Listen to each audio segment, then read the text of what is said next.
성령 하나님 내 맘에 임하소서. 성령 하나님 이곳에 임하소서. 우리의 굳어진 마음 녹여 주옵소서. 성령 하나님,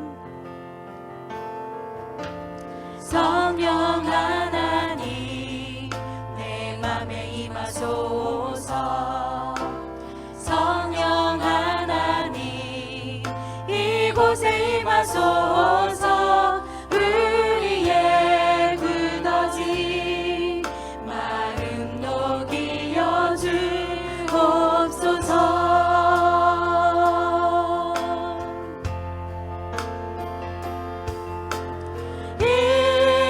임하소서. 성령님 임하소서. 오소서. 임하소서. 성령님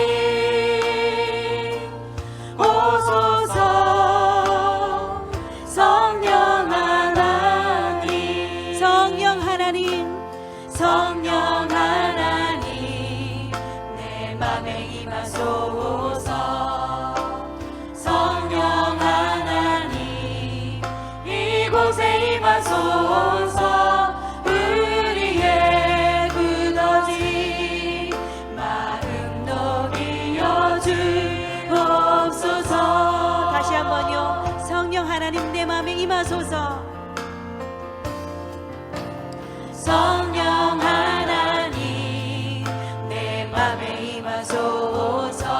성령님, 성령 하나님 이곳에 임하소서. 우리의 굳어진 마음 녹여 주옵소서.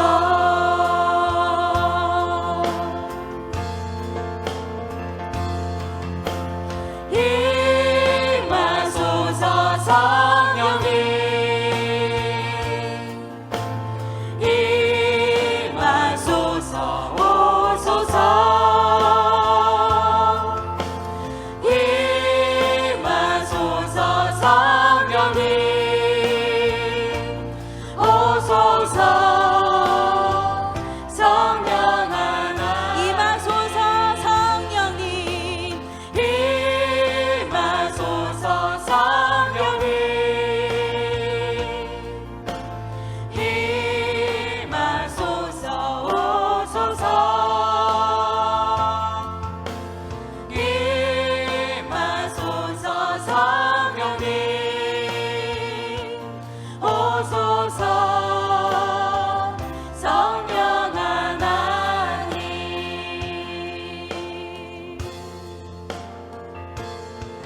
지금 모이는 이곳에서 높임을 받으소서. 내가 밟는 땅 주님의 땅이니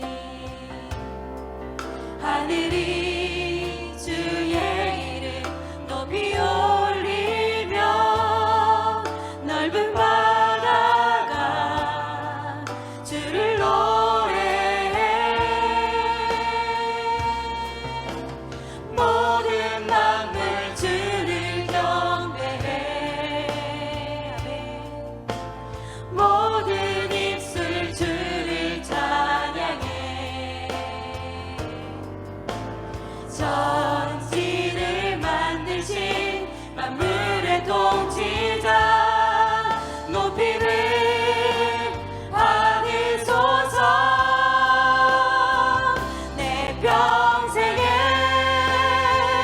주의 이름 높이며 어느 곳에서든지 주님을 예배하리라. 내가 닿는 모든 땅 아버지의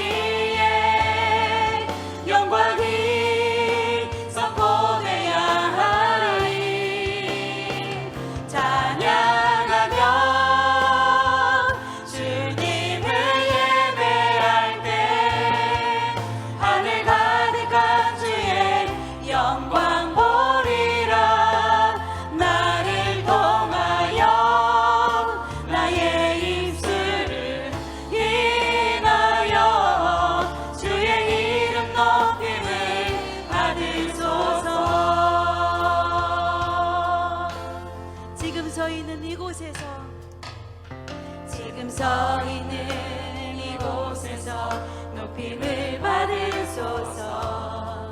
내가 밟는 땅 주님의 땅이니 하늘이 주의 이름 높이 올리며 넓은 바다가 주를 노래해. 모든 만물 주를 경배해. 아멘. 모든 입술 주를 찬양해. 천지를 만드신 만물의 통치자 높이를 받으소서. 내 평생에 주의 이름 높이며 어느 곳에서든지 주님을 예배하리라. 내가 밟는 모든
나타내시옵소서. 할렐루야.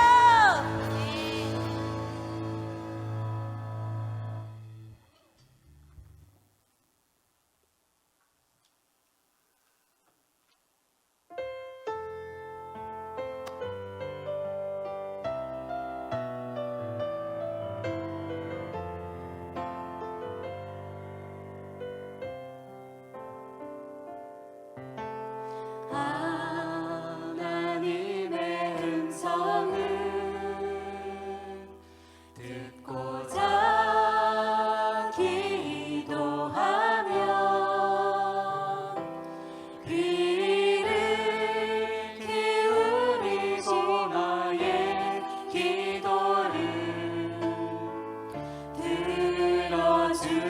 들어주신다네. 깊은 웅덩이와 수렁에서 끌어주시고 나의 발을 반석 위에 세우시사 나를 든든히 하셨네. 새 노래로 새 노래로 부르자 날라라. 하나님께 올릴 주님 찬송. 우리에게 주님의 새 노래를 주시옵소서. 새 노래로 부르자. 주님을 찬양하는 노래를 부르겠습니다.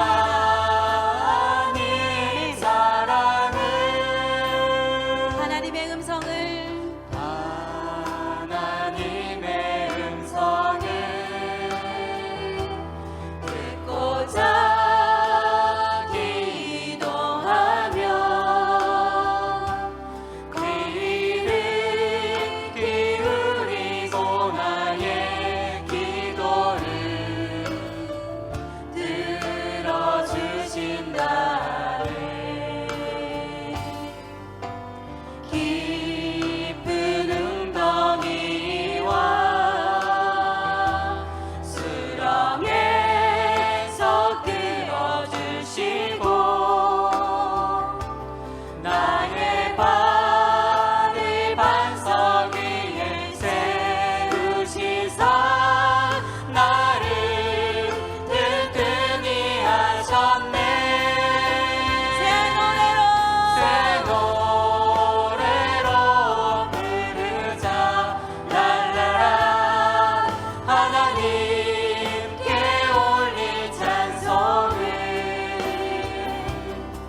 새 노래로 부르자. 하나님 사랑을 주를 의지하고 주를 의지하고 교만하지 않으며 거짓에 치우치지 아니하면 복이 있으리라. 여호와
아끼지 않는 자에게 주가 일하시네 주가 일하시네 신뢰하며 걷는 자에게 주님 신뢰합니다. 날이 저물어 갈 때, 날이 저물어 갈 때, 빈들에서 걸을 때 그때가 하나님의 때 내 힘으로 안 될 때 빈손으로 걸을 때 내가 고백해 여호와 이래 다시 한번요.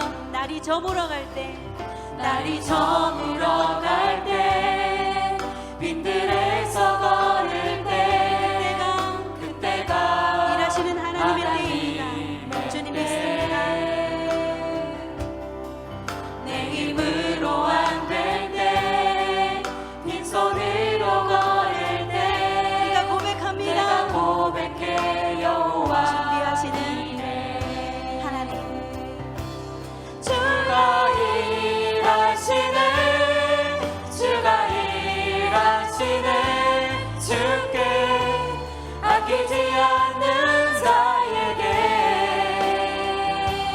주가 일하시네 주가 일하시네 신뢰하며 걷는 자에게 우리 모인 이곳에 모인 이곳에 주님 함께 계시네 누리네 아버지 은혜 아멘 아멘. 적은 떡과 물고기 내 모든 걸 드릴 때 모두 고백해 여호와 이래 다시요. 우리 모인 이곳에 우리 모인 이곳에 함께 하시는 주님. 주님 함께 계시네 누리네 아버지 은혜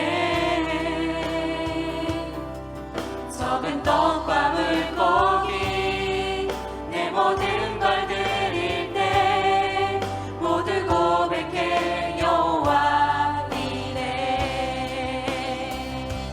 주가 일하시네 아멘. 주가 일하시네 우리 앞에서 가시면서 우리를 위하여 일하시는 주님을 찬양합니다. 자에게 아멘.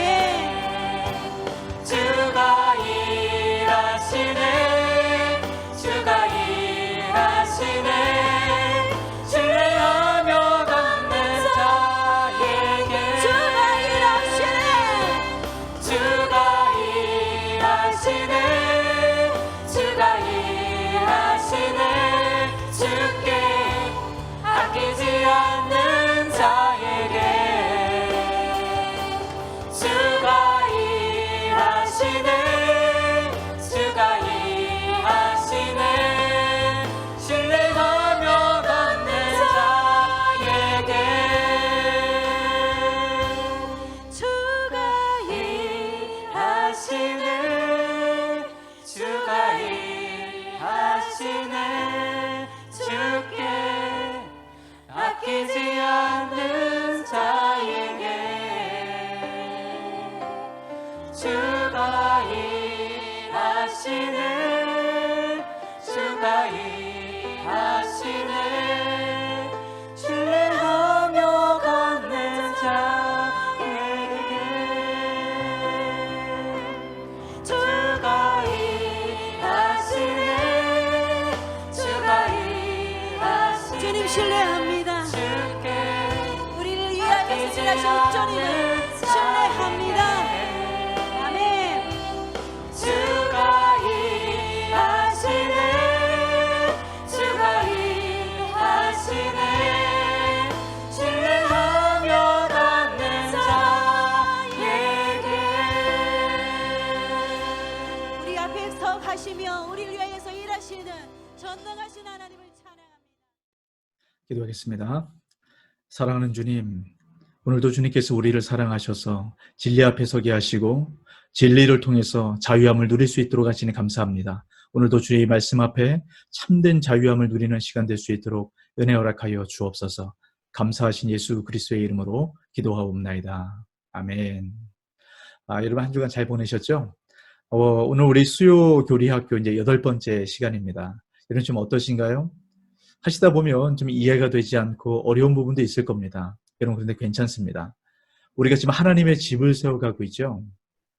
돌을 하나하나 놓다 보면 어떨 때는 아구가 안 맞는 것 같은데 나중에 시간이 지나서 보면 아구가 딱 들어맞을 때가 오게 됩니다. 여러분 그때까지 조금만 인내하시고 힘내시길 주의 이름으로 축복합니다. 네, 오늘 우리가 인재론에 대한 얘기를 함께 나누게 될 텐데 우리가 지난주부터 우리 인간론에 대한 얘기, 인죄론이라고도 말씀을 드렸는데 우리 함께 나누고 있죠. 두 번째 기둥입니다. 첫 번째 기둥은 신론에 대해서 했고요. 두 번째 인간론, 인죄론에 대한 말씀을 지난주부터 우리가 함께 나누고 있죠. 우리가 지난주까지는 13, 14, 15문 이제 인간론 가운데 이 세 가지를 함께 나누었습니다. 이제 오늘은요, 16문부터 19문까지 네 개의 인죄론에 대해서 함께 나누게 될 텐데요.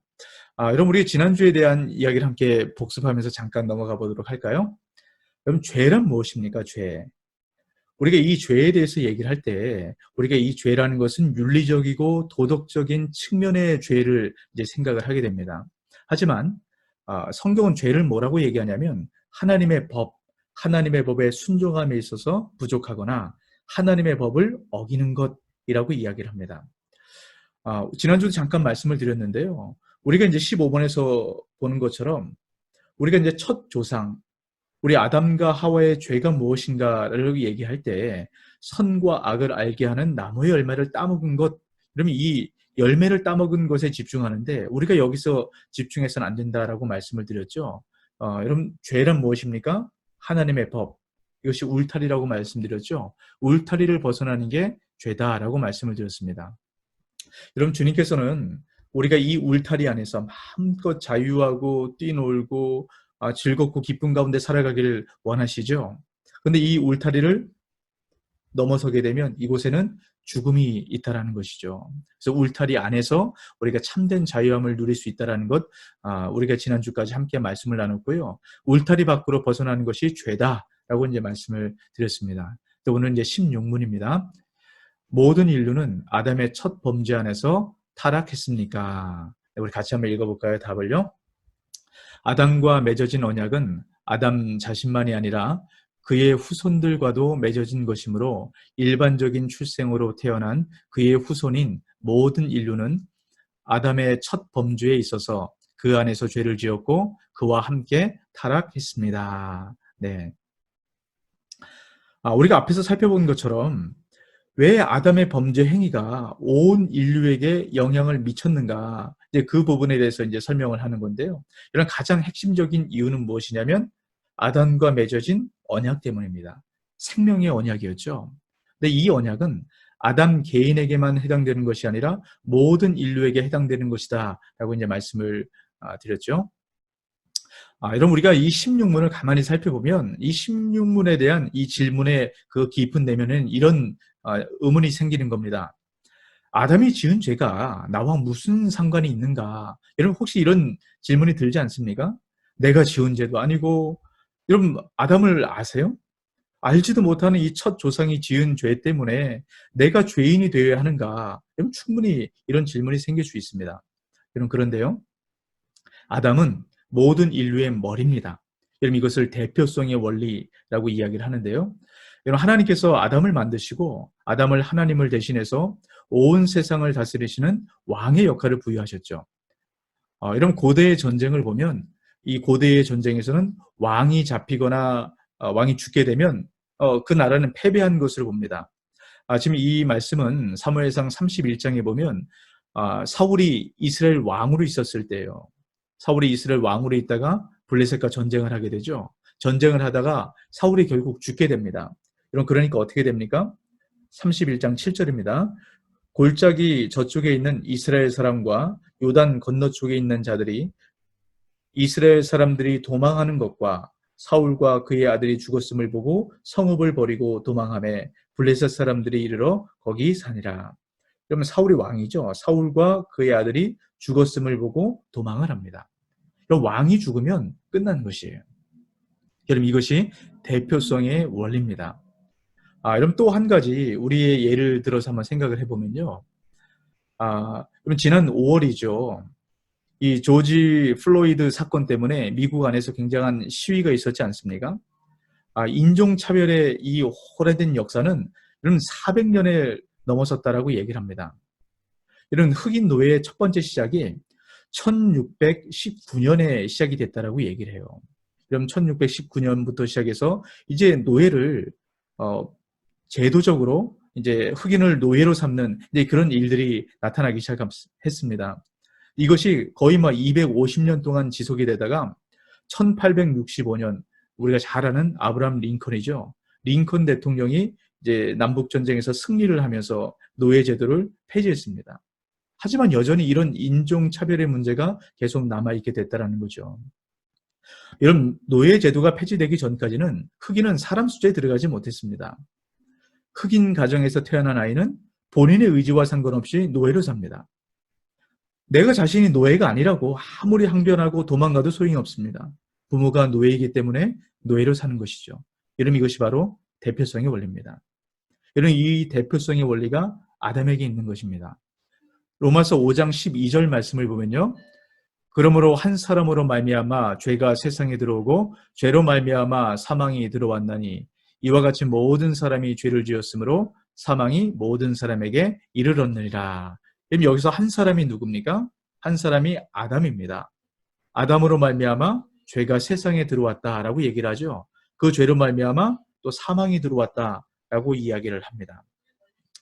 여러분 우리가 이 아담의 대표성의 원리가 좀 억울하게 느껴질 수도 있어요.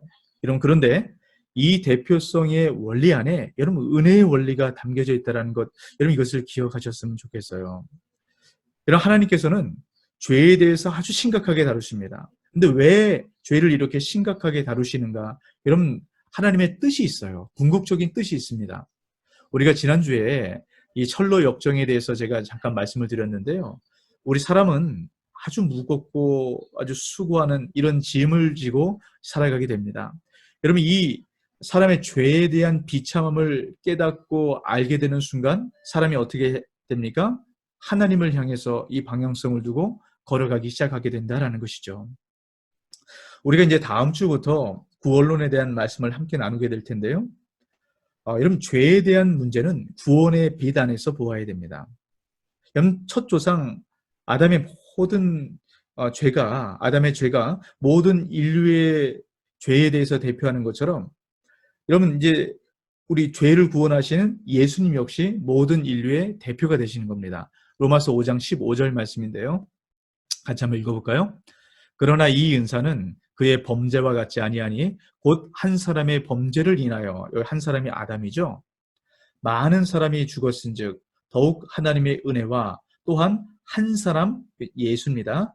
한 사람 예수 그리스도의 은혜로 말미암은 선물은 많은 사람에게 넘쳤느니라. 여러분 아담이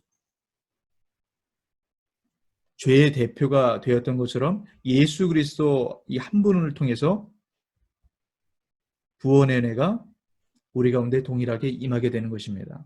여러분 그래서 이 죄의 문제는 구원의 빛 가운데서 보아야 된다는 것, 여러분 이것을 기억하셨으면 좋겠어요. 여러분 이 죄의 문제가 얼마나 치명적인지 아는 만큼 이 구원의 은혜가 더 커지게 되는 겁니다. 자, 우리가 이제 16문을 통해서 아담의 죄가 모든 인류에게 어떤 영향을 미쳤는가 우리가 이것을 보게 됐는데요. 여러분 이 17문에서 이것에 대한 답을 주는 겁니다. 이 아담의 죄가 모든 인류에게 영향을 미쳤는데 그러면 이 타락이 어떤 영향을 인류에게 이끌어 가는가? 그것을 17문을 통해서 보여줍니다. 그의 타락은 인류를 어떤 상태로 몰아갔습니까? 답을 같이 읽어볼까요? 그 타락은 인류를 죄와 비참의 상태로 몰아갔습니다. 여러분 두 가지입니다. 타락이 죄와 비참의 상태, 이 두 상태로 몰아갔다는 것이에요. 여러분 이 타락이 죄의 상태로 갔다는 것, 여러분 이것을 보여주는 것이 18문에서 우리가 함께 나누게 될 겁니다. 또 이 비참의 상태, 이것은 19문에서 함께 우리가 나눠보게 될 것입니다. 여러분, 이 죄가 만들어낸 아주 이 죄의 상태와 이 비참함, 이 상태가 이러면 결국은 사람과 하나님 사이에 큰 간격을 두게 됩니다. 여러분, 죄가 이렇게 만든다는 거예요. 이 사람 편에서 더 이상 하나님께로 갈 수 없는, 여러분, 그런 상태로 만든 것이 바로 죄라는 겁니다. 이 죄로 말미암아 결국 인류 가운데 가져온 것이 무엇입니까? 사망이죠, 사망.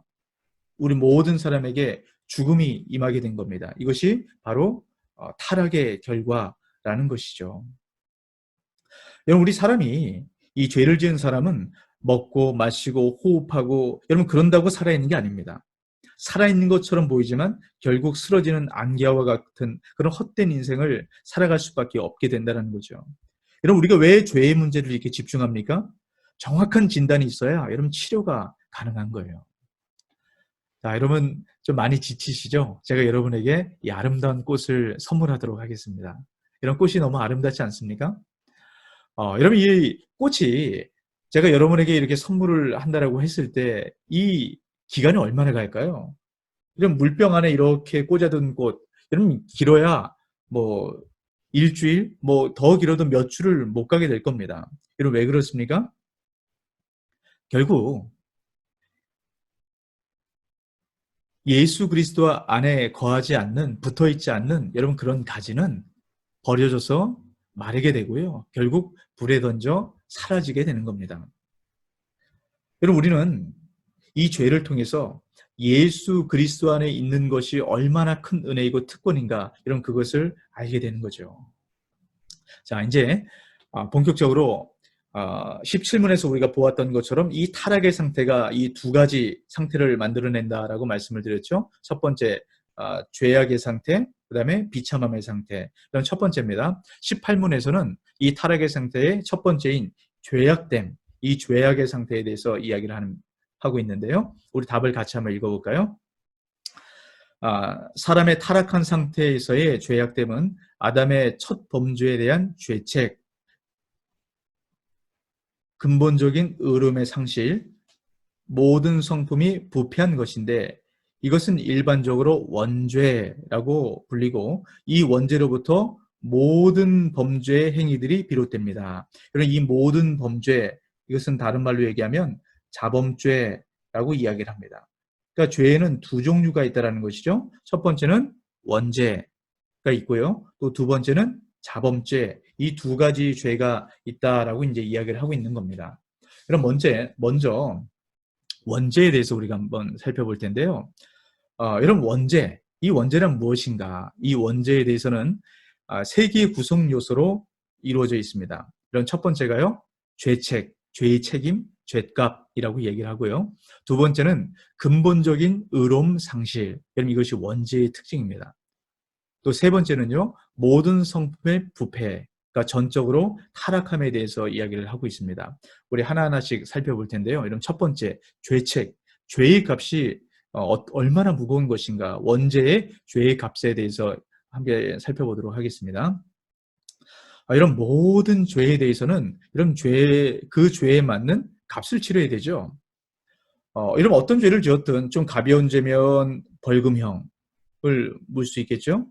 조금 더 무거운 죄면요, 우리가 징역형을 우리가 주게 됩니다. 여러분, 어떤 죄든 가벼운 죄든 무거운 죄든 죄를 지었으면 그 죄에 대한 값을 치러야 됩니다.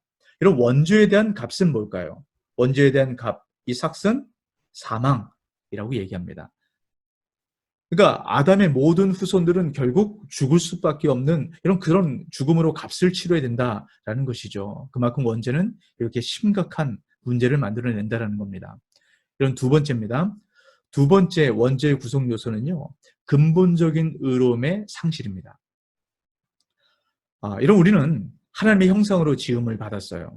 근데 하나님의 형상으로 지음받은 사람에게는 여러분 의로움이 있었습니다. 근데 이 의로움이 잃어버리게 됐다는 겁니다. 근본적인 의로움을 상실하게 됐다는 거예요. 그러니까 아무리 의롭게 살려고 노력해도 여러분 우리가 의롭게 살 수가 없는 겁니다. 제가 얼마 전에 그럼 굉장히 막 어지럽더라고요. 그래서 아무리 몸의 균형을 잡고 이제 바로 걸으려고 해도 이 균형이 잡히지 않는 겁니다. 몸이 자꾸 머리가 한쪽으로 기울게 되고 어지러워서 막 구토가 나고 이런 증상이 생기는 거예요. 제가 아무리 참고 노력하려고 해도 안 되는 겁니다. 그래서 제가 도대체 이 문제가 뭔가 병원에 가서 여러분 진료를 받아봤어요. 여러분 그랬더니요. 전정신경에 염증이 생겨서 이런 증상이 나타난다라고 이제 제가 이야기를 들었습니다. 그래서 제가 전정신경염이라는 이제 진단을 받고 왔는데요. 제가 이제 이 전정신경에 있었던 이 염증을 치료하기 전까지는 아무리 노력해도 해결이 되지 않는 겁니다. 근데 이 전정신경에 있었던 염증을 해결하니까 제가 스스로 이제 몸이 조절이 가능한 거예요. 이런 원죄가 그렇다는 겁니다. 이 근본적인 이 죄의 문제를 해결하지 않으면 사람은 아무리 의롭게 살려고 노력해도 의로울 수가 없게 된다는 겁니다. 자, 그럼 세 번째입니다. 원죄의 세 번째 구성 요소는요. 모든 성품의 부패, 전적인 타락을 얘기를 하는데요. 여러분 이것은 세 가지가 있습니다. 지식의 부패, 두 번째는요. 감정의 부패, 세 번째는 의지의 부패. 그래서 지정의, 그러니까 우리 모든 이 전인격적인 부패가 나타났다라고 이야기를 하는 겁니다. 이것들 우리 하나하나씩 좀 살펴보도록 할 텐데요. 여러분 첫 번째입니다. 지식의 부패. 이 지식의 부패로 우리 사람에게 갖고 온 것은 뭐냐면 하나님을 모르는 겁니다. 우리 사람이 하나님 형상으로 지음받았다라고 말씀을 하잖아요. 하나님 형상으로 지음받았다는 것은 하나님이 어떤 분인지 알 수 있는 그런 이 지식의 상태, 그 지식을 가지고 우리가 지음을 받았다라는 겁니다. 근데 이 사람이 죄로 말미암아 이 하나님 형상을 잃어버렸어요. 여러분 그럼에도 불구하고 우리가 하나님을 알 만한 지식이 우리 안에 있다라고 말씀을 합니다. 여러분 로마서 1장 19절부터 23절까지의 말씀을 보면요. 우리 사람은 하나님의 형상이 훼손됐고 잃어버렸다 할지라도 그 형상의 흔적이 남아 있습니다. 그래서 하나님을 알 만한 것이 우리 속에 있어요. 근데 이 하나님을 알 만한 것, 이것을 갖고 우리가 하나님께 영광을 돌려야 되는데 그럼 어떻게 한다라고 얘기합니까? 스스로 지있는 척합니다. 근데 결국은 어리석게 돼요.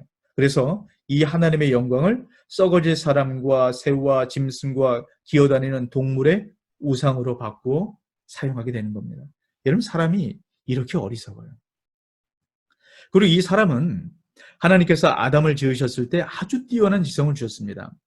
그 모든 만물들의 그 속성을 파악할 수 있는, 본질을 파악할 수 있는 이런 그런 뛰어난 지성을 주셨어요.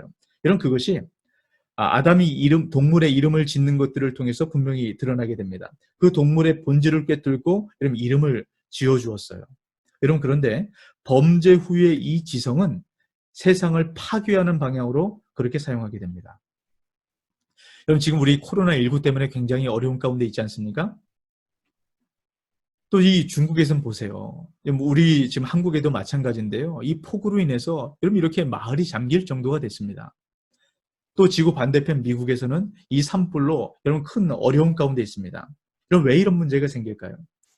근원적인 문제는 우리 지성을 결국은 잘못 사용했기 때문입니다. 우리 눈앞에 있는 먹을 것, 입을 것, 마실 것 이런 이것을 얻기 위해서 뒤의 것을 생각하지 않는 겁니다. 그래서 결국 환경을 다 파괴해서 그럼 이런 자연재해나 이상기후 이런 문제들 때문에 여러분 우리가 이런 피해를 보게 되는 것 아니겠습니까? 어떻게 보면 정말 어떤 문제와 이 어려움이 있을 때 머리를 땅속에 박고 그 어려움을 피했다라고 생각하는 이 타조와 같은 이런 그런 어리석은 지성을 갖고 있는 것이 우리 죄된 인간의 모습이라는 것을 다시 한번 기억하셨으면 좋겠습니다. 여러분 우리가 이 원죄로 말미암아 이 지식이 이렇게 부패됐다라는 거죠. 이런 두 번째 부패는 뭡니까? 감정의 부패죠. 이 감정의 부패는 감정이 왜곡되고 또 그로 말미암아 우리가 사랑이 가득 채워져야 될 우리 존재에 미움과 시기와 분노로 채워져 있게 된다는 겁니다. 여러분 아담과 하와가 처음 만들어졌을 때 이 첫 부부의 모습은 여러분 어땠습니까? 아담이 이르되 내 뼈 중에 뼈요 살 중에 살이라. 이런 하와를 보고 이렇게 얘기했습니다. 여러분 정말로 아담이 표현할 수 있는 최고의 그런 찬사를 이런 하와에게 보낸 거예요. 너무너무 이 둘이 사랑하게 됐습니다. 근데 이 죄가 들어왔을 때 그럼 어떻게 됩니까? 아담이 이렇게 얘기합니다. 아담이 이르되 하나님이 주셔서 나와 함께 있게 하신 여자 그가 나무 열매를 내게 주므로 내가 먹었나이다. 그럼 지금 여자 탓을 하는 겁니다. 여자 탓. 이 근본적인 문제는 결국 아담의 문제였거든요. 남자의 문제였습니다. 근데 아담이 이것을 여자 탓으로 돌리죠. 여러분 이것이 죄로 말미암아 감정이 부패했기 때문입니다. 그럼 그 결과 에덴 동산에서 쫓겨나게 되죠. 그래서 이제 아담과 하와를 통해서 가인과 아벨이 태어납니다. 이 가인과 아벨이 하나님께 이제 제물을 드리고 제사를 드리게 되죠. 그런데 하나님께서 가인의 제물은 받지 않으셨습니다. 근데 아벨의 제물은 받는 거예요. 그때 가인이 어떻게 합니까? 그의 제물을 받지 않는 그 모습을 보고 분하여 안색이 변하기 시작합니다. 이제 가인이 화가 나기 시작했다라는 거예요. 여러분들 문제는 이 화가 어떤 결과를 초래하게 됩니까? 가인이 그의 아우 아벨에게 말하고 그들이 들에 있을 때에 가인이 그의 아우 아벨을 쳐 죽이니라.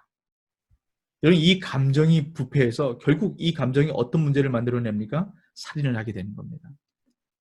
여러분 이 감정은 이 죄된 감정은 미움이나 시기나 질투나 분노 이런 감정을 우리 안에 쌓아두게 되면 결국 이것이 마음에 있는 것뿐만 아니라 이것이 행동으로 드러나게 됩니다. 이것을 역으로 얘기하면 우리가 겉으로 드러나는 많은 문제들 여러분 그것은 결국 우리 감정의 부패로 인해서 여러분 나타났다라는 겁니다. 여러분 그래서 우리 안에 감정의 문제가 있을 때 어떤 이 좋지 않은 미움과 시기와 질투와 분노 이런 감정이 있을 때는 여러분 이것을 즉각적으로 드러내야 됩니다. 그렇지 않으면 이것이 우리 삶 가운데 심각한 문제를 일으키게 된다는 것이죠. 이런 세 번째입니다. 의지의 부패. 이런 의지의 부패는 무엇입니까? 선과 악 이것을 구분하는 것 자체가 어렵다는 거예요. 또 설령 선과 악이 무엇인지 구분한다 할지라도 우리는 선을 행할 수 있는 이런 그런 능력 자체가 없게 된다는 겁니다. 그럼 의지가 부패했기 때문이라는 거예요. 자, 이것이 이제 원죄의 이제 세 가지 구성 요소라고 말씀을 드렸고요. 자, 이제는 이제 두 번째입니다. 이 죄의 두 번째 상태는 자범죄라는 거죠. 이 자범죄라는 것은 말 그대로 자신이 직접 지은 죄입니다. 아담과 하와로부터 내려오는 이 원죄가 아니고요. 스스로 지은 죄라는 거예요. 그런데 이 자범죄는 원죄로부터 기인을 합니다.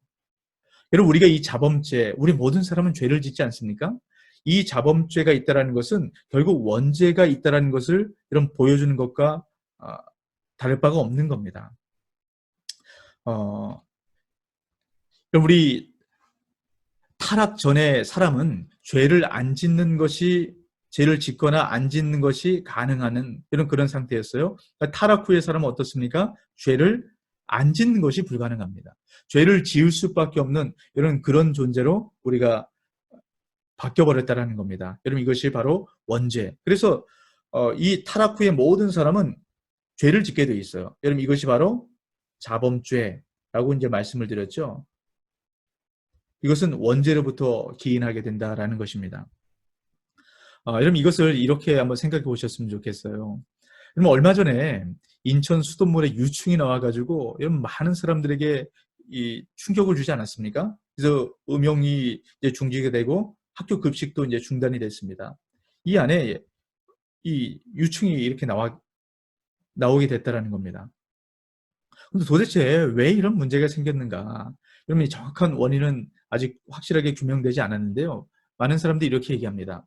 정수를 처리하는 이 정수장에서 이 유충이 들어가게 됐다라는 거예요. 그래서 이것이 흘러서 결국 가정 안에 들어오게 됐다라는 겁니다. 여러분 보세요.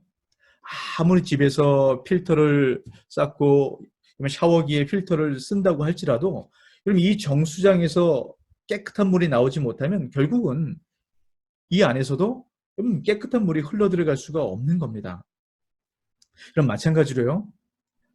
우리 안에 이런 원죄의 문제, 이 원죄의 문제가 해결되지 않으면 이것이 결국 흘러 들어가서 우리가 죄를 짓는 이 자범죄, 결국 죄를 지을 수밖에 없는 이런 그런 존재가 될 수밖에 없는 것이 우리 죄된 사람의 존재라는 겁니다.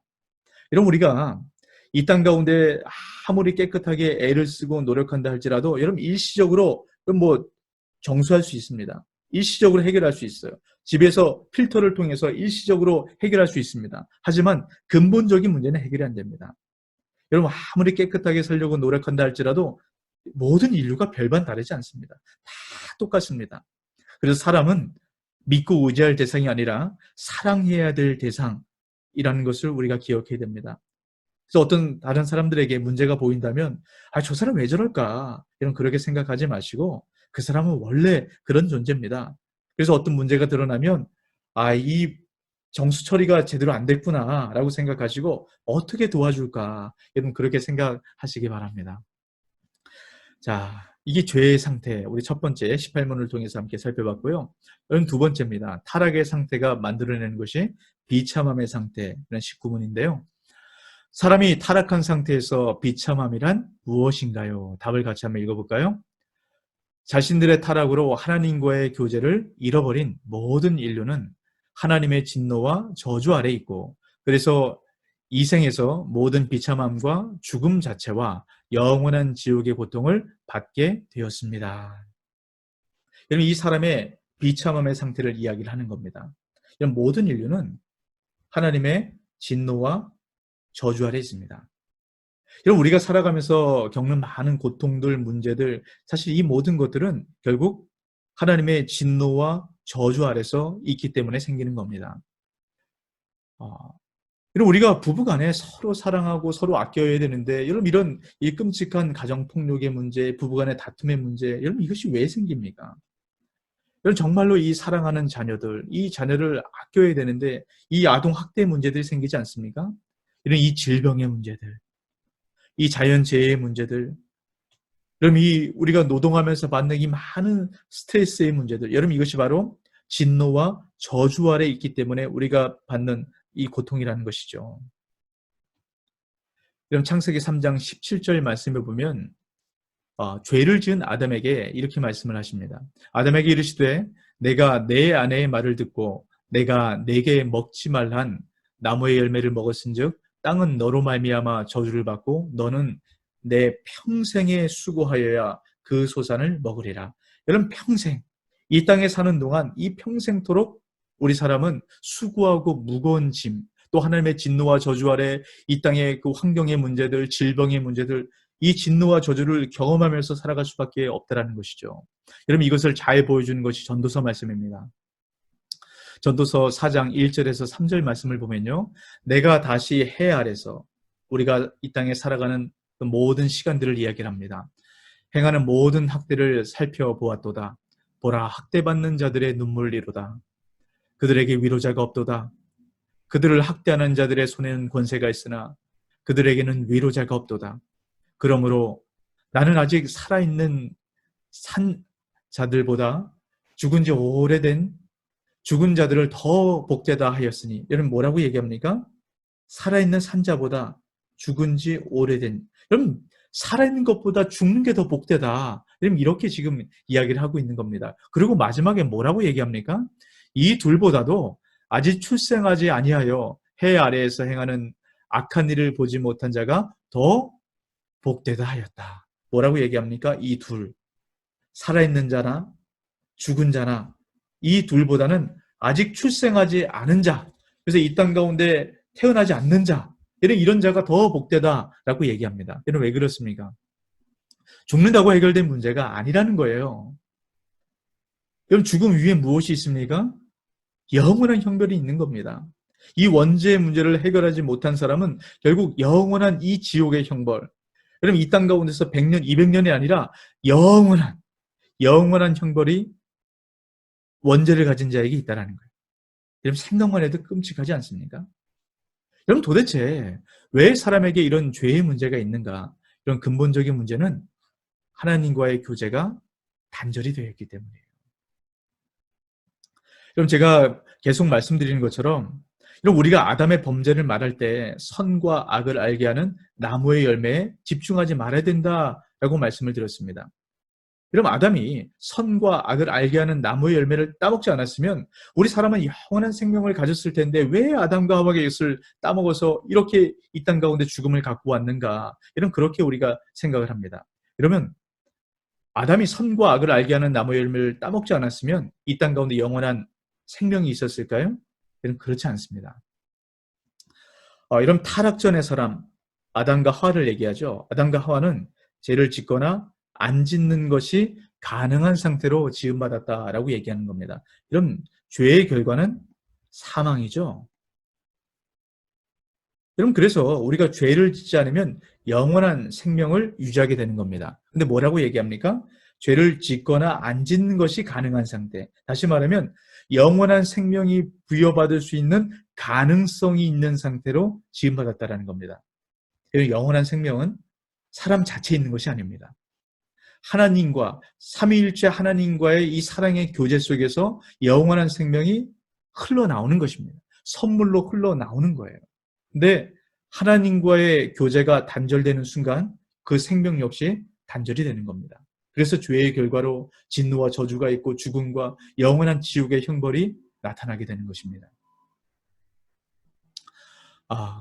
여러분, 이 하나님과의 이 교제 단절, 여러분 이것이 얼마나 심각한 문제인가? 제가 이제 다른 예를 들어서 한번 설명을 해드렸으면 좋겠는데요. 제가 한 4살, 5살 때의 기억인 것 같아요. 제가 이제 어머니, 아버지와 함께 동물원에 갔습니다. 제 기억에 제가 원숭이를 보고 있는데 원숭이가 너무 특이하고 너무 놀라운 겁니다. 제가 그 원숭이와 또 많은 동물들을 보면서 야, 정말 여기가 천국이구나. 너무 신기하고 놀라고 그 기쁨 가운데 있었어요. 근데 제가 분명히 어머니의 손을 잡고 있었다라고 생각했는데 제가 손을 잡은 어머니의 얼굴을 쳐다보는 순간 그분이 제 어머니가 아니란 걸 알았습니다. 제가 다른 분의 손을 잡고 그럼 그렇게 걸어가고 있었던 거예요.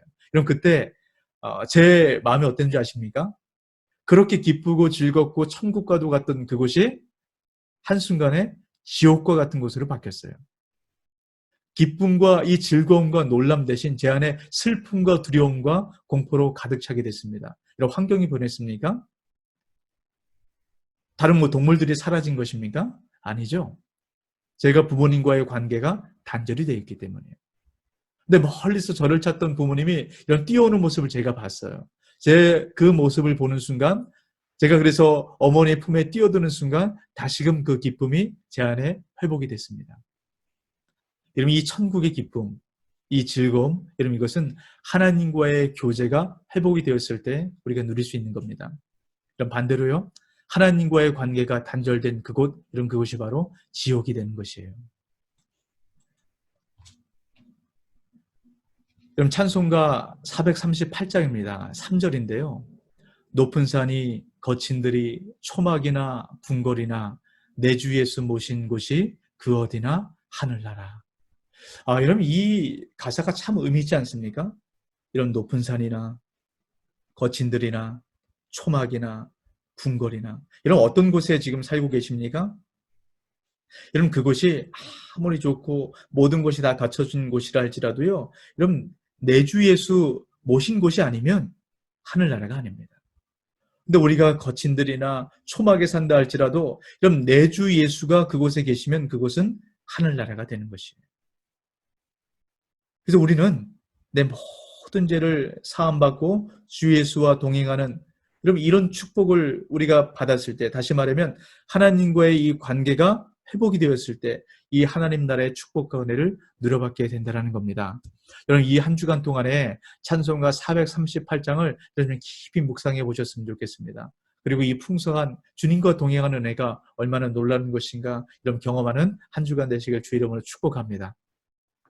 자, 우리가 오늘 4개의 문답을 함께 나눠보게 됐는데요. 그럼 이 중에서 여러분 첫 번째, 이 원죄에는 3가지 구성 요소가 있다라고 말씀을 드렸죠. 이 3가지 구성 요소를 한번 정리해 보셨으면 좋겠습니다.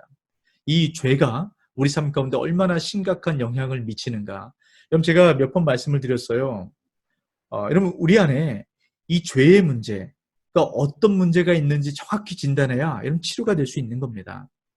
여러분, 특별히 이 세 번째 구성 요소인 전적 타락, 지정의의 완전한 타락이라고 말씀을 드렸죠. 여러분 이것이 지금 내 삶의 어떤 부분에 어떤 영향을 주고 있는가, 여러분 이것을 잘 한번 생각해 보시고 돌아보셨으면 좋겠어요. 여러분 왜 이것이 필요하냐면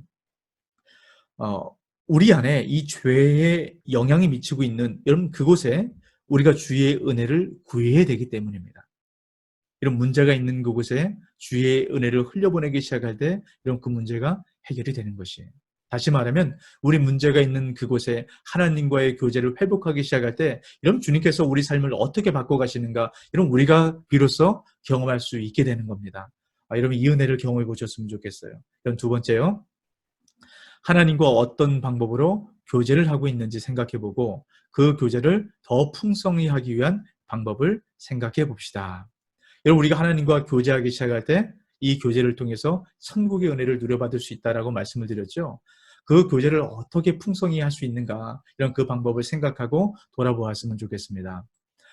우리가 오늘도 이 죄의 문제에 대해서 함께 다루게 되었어요. 근데 여러분 이 죄의 문제를 다룰 때 하나님께서 이 죄를 통해서 우리가 얼마나 이 끔찍한 죄인인가, 이 죄책과 죄의 무게, 이 죄값을 지불하라, 이것을 위해서 죄를 말씀하는 것이 아니라는 것, 여러분 다시 한번 기억하시기 바랍니다.